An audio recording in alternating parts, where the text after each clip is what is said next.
All right, now we're talking with Cosimo de Carlo, Executive VP of DirectorTietoevry. Thank you very much that you took your time. Pleasure. You talked about the ethical aspects of AI. What can you tell us about it? Because I think a lot of people are like a little bit worried that AI might turn into this evil thing that will take control over us humans. Do we have to be worried? No, I think we don't need to be worried because we should always have control out of technologies. It's very important. In every technology, you can have a good use of technology or bad use of technology. Our approach with DirectorTietoevry is exactly to make sure that we have the right approach, also with AI. Somebody is scared, like you said. But I think one of the problems we have today, too many companies are focused only on the technical implementation.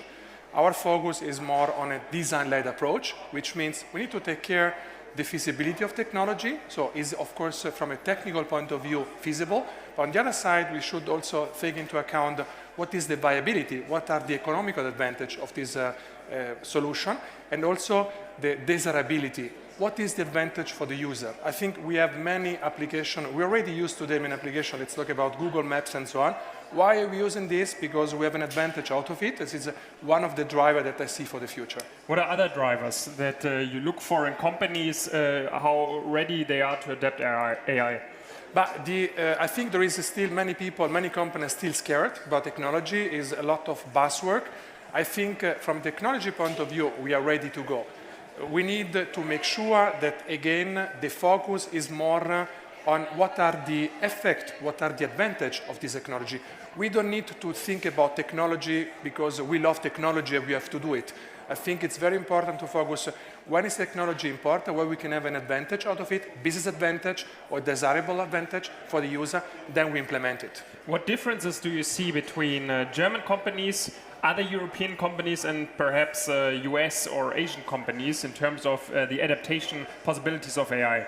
Yeah, let's say we are still in Europe a little bit behind, especially in Germany where we are today, where I live, a little bit behind. We are still a little bit scared about giving the data. I think it's not clear and not anybody scared about, okay, what is going with my data. I think if you look at other continents or coming from the Nordics, DirectorTietoevry is a Nordics company, we are much more openness towards to give the data because we learn advantage. Especially in the US is even more. We work a lot with the med tech projects in the US. We work with patients' data. We work with hospitals. So people are really open to give the data because they will have an advantage. They can pay less money or they have the better, let's say, resolution in terms of healthcare. Do you think in Germany or in the whole Europe the problem is within the population that they don't know about the possibilities, they don't know about the advantages, so they're a little bit scared, or do you think the problem is within the policymakers? But it's always a combination.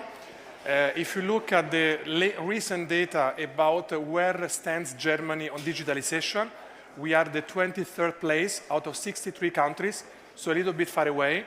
And then there is also one of the main drivers of this world's positioning is the digital skills. So we are in Germany, I think, place 59 for digital skills.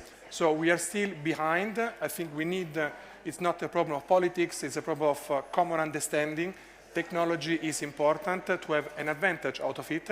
And I think with the right approach, as I said, with taking care of the human aspects, ethical aspects, I think we can really reinforce the message and accelerate this digitalization process, I would say.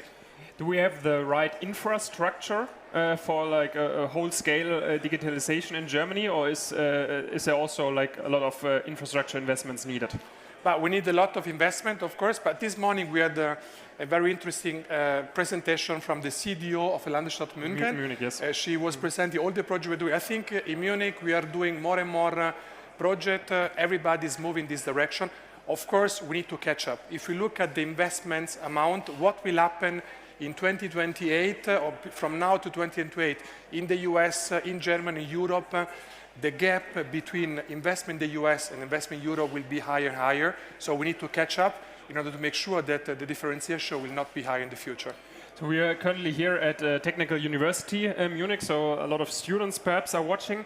What would you recommend to ambitious students or even young professionals who don't want to be left behind in the future? So is it like mandatory to have like an IT background nowadays? Is it enough to like watch a few YouTube videos and use ChatGPT in your free time? What would you recommend? But I'd say my recommendation is always continuous learning. We have to consider what we study at university as the basis for the future. I think the future of the professions will change a lot. My generation or my previous generation, we were used to say, okay, I finish university, I do a job for all my life. That will not possible anymore. Probably we will change, we will need to readapt ourselves many, many times in our life. So, and everything we learn is only the basis for the future. Technology will move very faster. I make an example. I studied informatics many, many years ago, and now what I studied in university, now students do that in the primary school.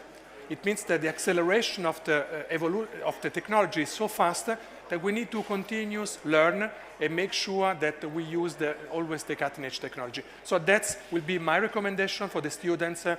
Don't be worried, but always keep ready to learn new stuff. That's a very good ending words. Thank you very much, Cosimo. Thank you. Bye-bye.